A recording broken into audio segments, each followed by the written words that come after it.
What is up, everybody? This is Cody, aka DFS Prodigy, coming to you live, breaking down this upcoming UFC card. It would be fantastic if topology worked. This is a great start to the video, but let's try to, yeah, there we go. So, maybe we'll see. Again, great start to this card. Come on, topology. It's been weird.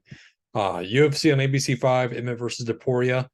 This is going to Jacksonville, so this is a kind of a good thing. I've been cited, like I said, Jacksonville at the Five-Star Veterans Memorial Arena. Again, I don't normally do UFC, but I've been dabbling in it. I've been writing about it for a while. I read about it on We Want Picks for DraftKings, but with no NBA, I figured why not? Let's talk about some UFC for the viewers. And also, I kind of started a new segment for NFL if you want to check that out. But we're here to talk about UFC. So I got my notes pulled up. Um, DraftKings salaries got released. I'm excited. So let's dig right into it. Again, I apologize if I mess up any names. But go ahead and hit the like button for me, though. Definitely subscribe. Helps me out a bunch. The goal is 1,000 subscribers. That is the goal.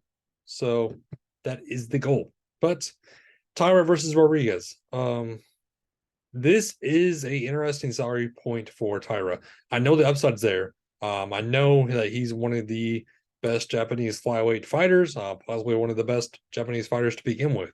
Again, I guess typology is just not going to be working for me today. It's been weird for me all freaking day. I don't know what's going on with it when I typed up my notes. So making me click enter nonstop. But Tyra undefeated 13-0. Clinton Rodriguez coming off a KO win versus Shannon Ross.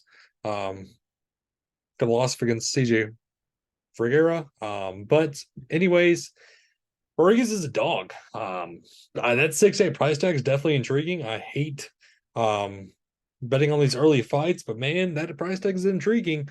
Tyra, I like the upside he brings to the table. He's a grappler. We saw that last fight. We know that the grappling's there, but can Rodriguez piece him up on the feet? That is my main concern for Tyra. I think this is going to be a drawn out fight. I think this is not going to see a finish early. I think Rodriguez is going to stay in this fight as the dog. I just do not like going to Tyra at that price tag of 9-4, especially like I said, based on the upside he brings to the table. The upside's there. The upside's there. Don't get me wrong, but a bunch of them go to Topuria, which we'll talk about in the main event. At that price tag. If the price tag was like around the eights, I would look at it and say I might want to go to him. But 9-4, 9-4, not really something I want to get to. Chad Jenkins versus Jamal Amers. Let's talk about this fight. Again, there's going to be a lot of dogs that have upside on this card. Jamal Amers, well, if we go back to typology, again, if it works, if it's not going to work, I might as well just restart. I'll restart this page completely. But Jamal Amers versus Jack Jenkins, third fight on the card. Jamal Amers had a win last fight 3 months ago, had a loss against Pat Sabatini, which we just saw what happened with Pat Sabatini. Looked great. Jack Jenkins on a winning streak. I mean, the opponents aren't really fantastic that Jack Jenkins has fought. Jack Jenkins is he's a boxer. We know he's a boxer. We know he likes to stay on the feet. Jamal Amers, he's been inconsistent, I know, but I like Jamal Amers to win this by a hair. The wrestling is there for Jamal Amers. If he's going to push the pace, that's the main thing on this card is pushing the pace. So you're going to hear me say that a lot. But a lot of these guys are aggressive. I know UFC obviously is an aggressive sport, but it's the aggressive nature of this card. So again, I like going to Jamal Amers at 8-6, though. I don't really want to worry about him getting a finish. Much to go elsewhere. Like this fight here, whichever peak versus you're gonna hear different names. You're gonna hear Chepe, you're gonna hear Jose. Peak, what a dog. What a dog last fight. He went in, had a game plan to basically knock out, to get a knockout, and he did. He certainly did. So Trevor Peak knocked out Eric Gonzalez. Eric Gonzalez got his peeking card. He's out. He got cut. But we're talking about a Cage Warriors or a LFA coming from LFA, coming from combat, coming from Cage Warriors. Again, he had a couple championships over there. I think this is a good fight. Do I really want to, like, based on the betting odds? I don't really like the betting odds at -200. I like the price tag of Trevor Peek at 8-2. I think he's going to try to get that knockout. I can see him getting it in the first and second round. Again, Peek, we saw that last fight. I can't get over this last fight. So Chepe, Jose, whatever you want to call him, well, he has the grappling, he has the striking, he's good on the feet, but this is a UFC debut. Is he gonna have the jitters? Turpik already has a UFC fight underneath him. We saw that last fight. I like Turpik at 8-2. I like him to find a knockout. Chepe, he's gonna have to be durable. He's gonna have to basically avoid that knockout punch from Trevor Peek. But my main concern is the sloppiness of Trevor Peek. Again, he saw the knockout, but his hands were all over the place. He was all over the place. So I like Trevor Peek. I don't mind going to him. Let's talk about Tabitha Ritchie versus Jillian Robinson. So both these fighters are coming off of wins. Jillian Robinson, she is a wrestler. We know this. We know this about Jillian Robinson. That's nothing new for people who watch UFC. That's nothing new. Jillian Robinson is a wrestler. But Tabitha Ritchie, on the other hand, she is an amazing grappler. Both these fighters are coming off of wins. I mean, submission win versus Jessica Penne, submission win versus Pierre Rodriguez. Tabitha Ritchie, she has the ground and pound. The ground and pound is there at 8-3. It's too cheap. Tabitha Ritchie is going to go in with the game plan of I'm going to knock Jillian Robinson out to the ground. I'm going to knock her to the ground, and basically I'm going to hit that ground and pound, and I'm going to find that submission win. I love Tabitha Ritchie here. She's one of my favorite fighters on this card. It's hard not to love Tabitha Ritchie. It's baby shark time. Lock and load it. Rebecca versus Loki. So, or Loke, however you want to say it. Again, you don't want to mess up. You don't want to mess up on this card.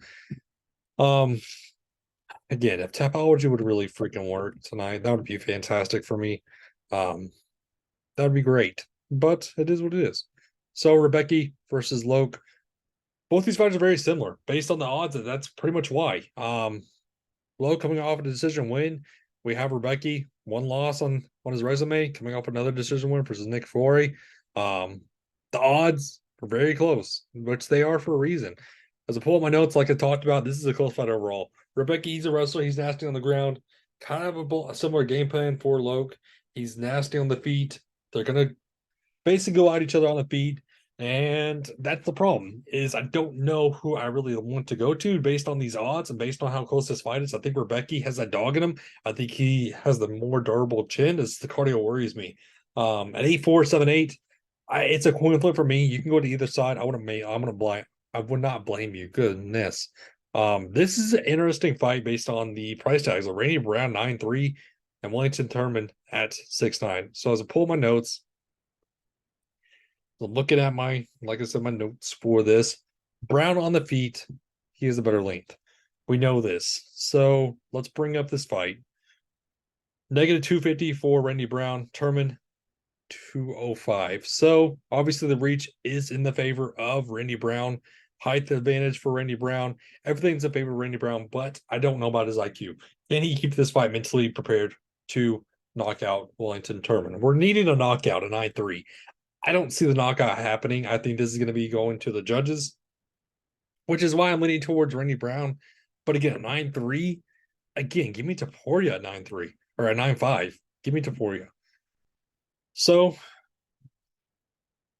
Justin Tafa versus Austin Lane. So Austin Lane, obviously making his UFC debut. If you all know Austin Lane, he was defensive end in the NFL. So he's going to be physically athletic. He has that athletic specimen sort of type. But do you remember who he got knocked out by? Pull it up for you.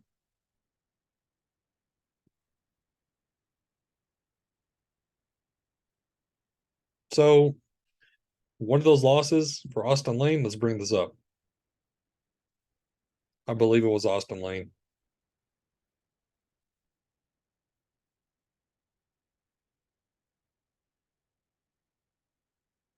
There you go.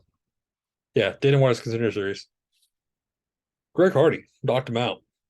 So that was in 2018. I know it's been a while. I know he's been on a win streak, but Justin Taffa is about the better riders. It's plain and simple. I like Justin Taffa here to get the job done at 8-8. I'm loving that price tag too for the knockout win. Again, he's gonna have to avoid the athletic specimen of Austin Lane at 7-4. I don't really want to get to him. Taffa, he's a grappler. He's gonna clinch on the feet and knock you down and basically go for the ground and pound. I like Justin Taffa here at 8-8. That's my main concern for Austin Lane is he has that chin where he can get knocked out. I don't trust Austin Lane. I think he's gonna push the pace in the first round, and after that first round, I think he's gonna be tired. I think Justin Taffa is gonna get this win. But one of my favorites on the card, Zalgas, finally getting his chance to get a win. Finally getting his chance. Joshua Van has been nice, but I don't think this is Joshua Van's time. This is all of Zalgas. So I love Zalgas here, but he needs that win. The UFC basically said, here you go, get you a win. Joshua Van's making his UFC debut. Again, it's the experience for me for Zalgas. It's that experience of the aggressiveness that he's going to bring in that cage. He's going to find his win finally. Again, maybe I'm wrong, but at 9,000, I'm playing that. I'm playing that for the finishing upside that he brings. So again, hear me out. I'm on Zalgas here. No, Maggie versus Philip Rowe. This is an interesting fight. What do you want to do with Philip Rowe? Because people are going to want to, people are going to say he has a knockout ability, which I think he does. He has hands of steel. The knockout ability is there for Philip Rowe, but it's Neil Magny. This is a step up of competition for Philip Rowe and a downgrade, in my opinion, for Neil Magny. So the Fresh Prince, can he get that knockout win? Certainly, he certainly can. But is it going to be against Neil Magny? That's the biggest question mark for me. I mean, if we look at Neil Magny, the competition's there for Neil Magny. One TKO. One TKO. When was that? Guillotine choke, decision. Yeah. Santiago Ponzinibbio. So again, do I think Philip Rowe has the power? Yes. At 7-7, he's a live dog. But all around, I trust the grappling Neil Magny. I trust the striking Neil Magny. I trust the IQ of Neil Magny in this fight at 8-5. I like it. This is another great fight, in my opinion. Brendan Allen versus Bruno Silva. So, Brendan Allen, what has happened to Brendan Allen? Did he turn the page? Did he flip the script on us? Because Brendan Allen's on a win streak. He's definitely changed the way that he has been fighting. He used to be a grappler, and now he's a striker. But that grappling against Andre Muniz, that's a great win. Bruno Silva's, he's going to need to get in the face of Brendan Allen. Again, another live dog for a knockout on Bruno Silva. Silva, he's going to have to win this fight on the feet, avoid the clinch. Brendan Allen, he's going to shoot for that pace and shoot for those takedowns. I like the chain wrestling that Brendan Allen can do it at 9-1 because that's going to get you points. I like Brendan Allen there, plain simple. I think he's flipped the script on us. I like it. This is another, I keep saying it, this is a great fight. David Onama versus Gabriel Santos. Again, another dog in Santos. But on Onama at 7,000, we're just going to call him David because I'm going to mess up that name. We're going to call him David. So David at 7,000, again, another live dog, in my opinion, at 7-1 to get the job done. Do not count out the power that David brings to the table. Do not count that out. Plain and simple. Coming off a decision loss versus Landwehr, got a versus Armfield and submission win. At plus 190, you're going to give me a fighter at 7,000 when he knocked out Gabriel Benitez a year ago. And Santos, again, you're telling me that he's a negative 240 favorite. I don't know about that. I don't know about the 9-2 price tag also when he's coming off a loss. So don't count out David at 7,000. The power's there. Hands of steel are there. Again, those odds are just not something I'm liking. But the odds that I am liking is Cody Brundage 8-7. I'm locking and loading Cody Brundage here. I love the outside this kid brings. Cody Brundage, I mean, what are we going to do at that 8-7 price tag? Come on, Topology, work for me, dude. Work for me. Are we just not going to work? Come on now. Let's bring up the odds.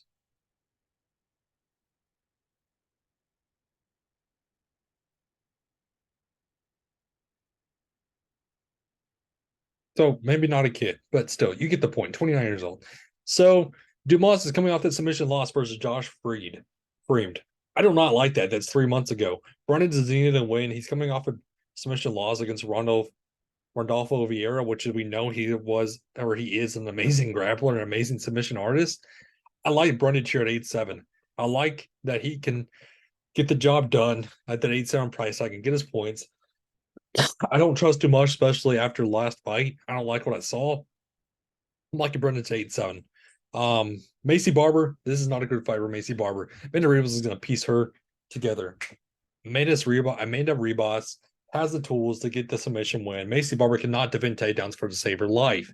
The grappling of Amanda Ribas is going to show. It's going to look amazing. It's going to get you those fantasy points at 8-9. Lock and load at that price tag at 8-9 against Macy Barber. I'm going to keep that short and simple for that co-main event. And going to the main event, Ilya Topuria versus Joshua Emmett. You're giving me Topuria at 9-5. I'll take it. I'll take it. Emmet, I don't trust him at 6'7". He's getting older in age. We know this. I mean, Topuria is undefeated. I know the Ryan Hall fight was meh, but he's undefeated. He has the grappling for days. He has the striking for days. Joshua Emmett's getting up in age. That weight cut's going to be brutal for Joshua Emmett. We know it is. Give me Topuria at 9-5. Give me the finish in any way, shape, or form against Emmet. Plain and simple. Lock a load on this UFC card. Hope everybody's a great and safe rest of the night. Everybody, have a good one.